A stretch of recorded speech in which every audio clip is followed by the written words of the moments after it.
Good evening, YouTube. This is Green. My tears coming to you on Green TV, also known as Katrina. So I'm doing another video. And the reason why I'm doing another video is because I forgot to show you the sewing machine that I inherited from my grandmother. Now I inherited this machine from my grandmother on my father's side, and she passed away some years ago. And one day I was thinking about I wanted my grandmother's sewing machine because I really didn't get anything from my grandmother when she passed away. Only thing I have is memories, and I know that my talents come from her as far as my sewing capabilities. So, needless to say, I asked my aunt if I could have the sewing machine if they weren't using it. So she was like, "No, you can't have it because we're using it." And I was like, "Okay, didn't think nothing of it." But let me tell you about God. Let me tell you what God will do. So last year they were cleaning out the house, and my cousin called me and asked me did I want the machine. I was like, "Yes, I would love to have our grandmother's machine." And I was like really excited, and I couldn't wait to get it. And my uncle on my father's side took me over there to get the machine. The machine came with the table. I can't have the table in my house because my house is too small. But when I move, I'm going to get the table fixed, and I'm going to put this machine in it. So without further ado, this is the machine that I inherited from my grandmother. So this machine is totally metal. They don't make, the only machines they make metal like this are industrial machines. And this is the Serger 301A. And when this machine is like from 1950s, between 1945 to 1950s. This machine is totally metal, totally metal. And like I said, the only machines they make metal are industrial machines. And this machine runs well. Now, when I got the machine, it wasn't in top condition, meaning that the outside wasn't good, but the inside was good. So when I got the machine, this was all nasty and rusty. This was all nasty and rusty. Some of the parts here was nasty and rusty. This was nasty and rusty. But the guy took it to, he cleaned it as much as possible, but I haven't had time enough to clean it a little bit more myself since I've had it serviced. Now, when I got it, my uncle told me, you make sure you get that machine. So when I got the machine, he was like, well, I'm glad it's in good hands now. So now that you have it, if anything is missing or need anything from the machine, let me know and I'll pay for it. So my uncle paid to get the machine serviced, and the machine runs like a gym. And the guy who serviced my machine said this is a real gym and I should hold on to this machine. So basically for me, this is an heirloom. So if something was to happen to me, my daughter would inherit this machine. And it didn't come with the manual, but I was able to go onto singerco.com and I uploaded the manual to the machine on my computer, so I always have access on how to thread the machine and also wind the bobbin. But the guy who serviced my machine showed me how to wind the bobbin because you wind it from here, and how to thread the machine. Now this machine doesn't have a free arm, but that's okay because I have my other machine. But what I really like about the machine, this spool holder. Because this spool, the auxiliary pin is metal, and then it won't come off. It screws on, so I really like that. And I like that it's metal, and the main thing I like that I have a machine that my grandmother sewed on.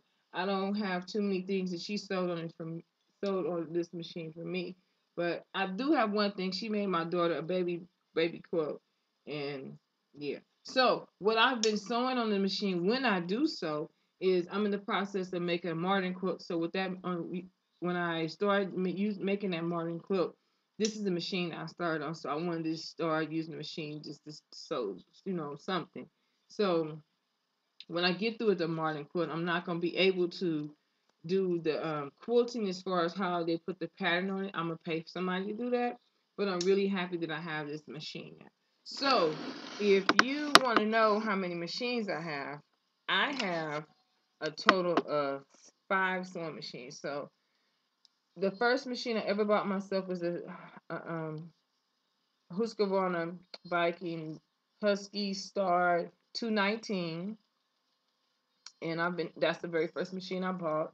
And then from there, I bought myself my 910 Serger, and then from there, I bought my Husqvarna 950E, which is my sewing embroidery machine. So that's two sewing machines and one serger.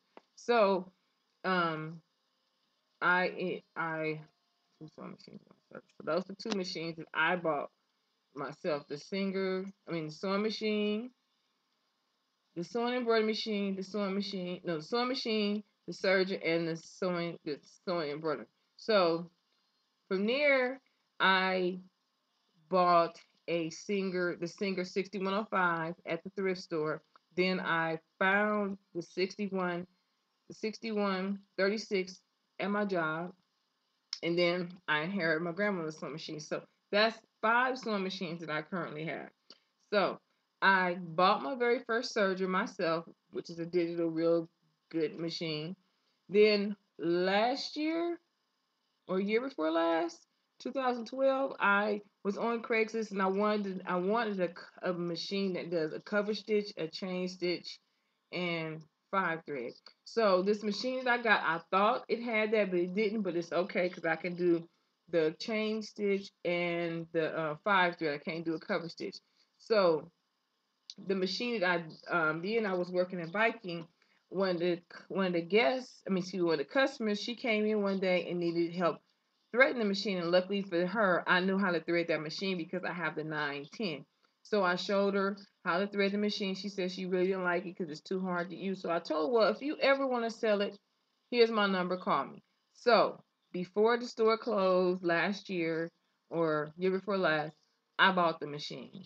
I was so, so, so, so happy to get that machine. I haven't used it a lot up until now because yesterday I made me a skirt to wear to church. Well, actually, what I did is I cut out two skirt patterns and I drafted those patterns myself with the help of using Craftovision, how she does the draft the pattern, and I also have it in my book. So, and I have my daughter. So I drafted my pattern. I made my skirt. So I cut out two skirts that I know which one I was gonna wear. The skirt that I wore to church yesterday, it's in the laundry, so I'm not gonna bring it out. But I cut out another one, the first one.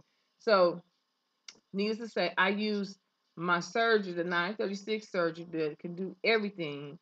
That's the serger I use, and the reason why I really wanted that serger because it's a really good quality biking sewing machine. Me personally, this is my personal opinion. I don't like the new sergers that biking is making, like the S10, S21 or whatever it is now. I don't know because I don't work there anymore, so I don't have to remember. But I don't like those machines. I like my sergers that I own.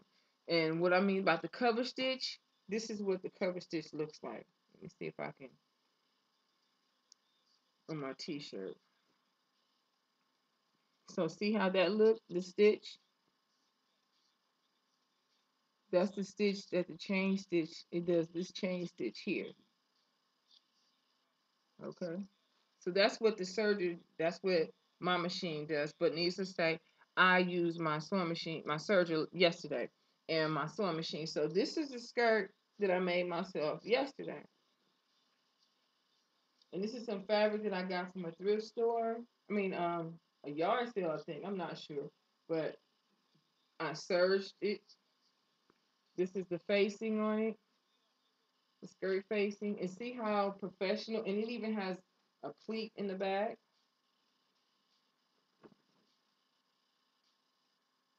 Not the best, but my pleat. And this is what the serger allows you to do, make your clothes look finished. So see how I use the serger, and that's what I use my serger because I don't use it a lot because I use my 910 because I have it in the salon in the back of the house. But sometimes I don't want to go to the back of the house to use the serger, so I have the serger, excuse me, the 936 in my bedroom.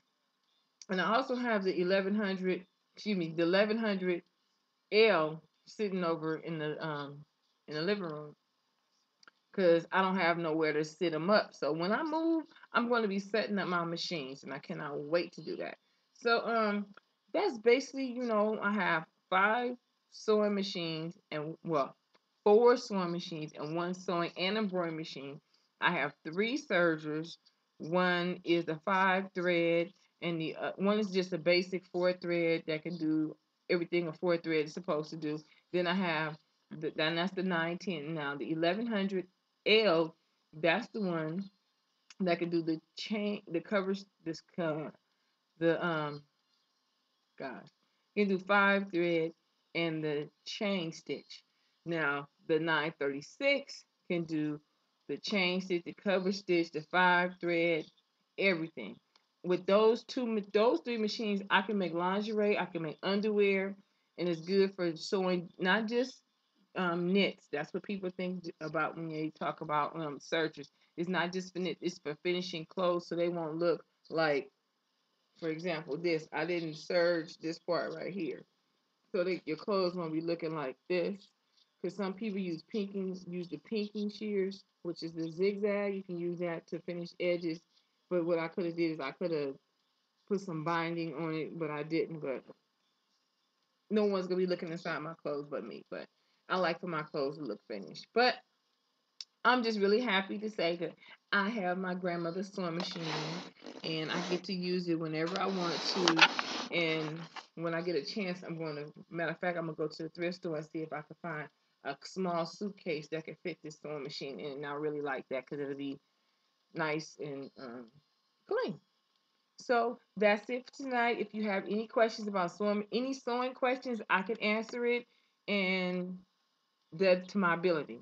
If I don't know it, I'm going to be honest and tell you I don't know, but I will research it and get you the information because I want to do more with my channel and make it more interactive. So I need your participation to help me to have my channel be more active, you know. And I pray that everybody has a blessed evening. Know that God loves you. Be encouraged. And don't forget to comment, rate, subscribe, and PM me. Okay?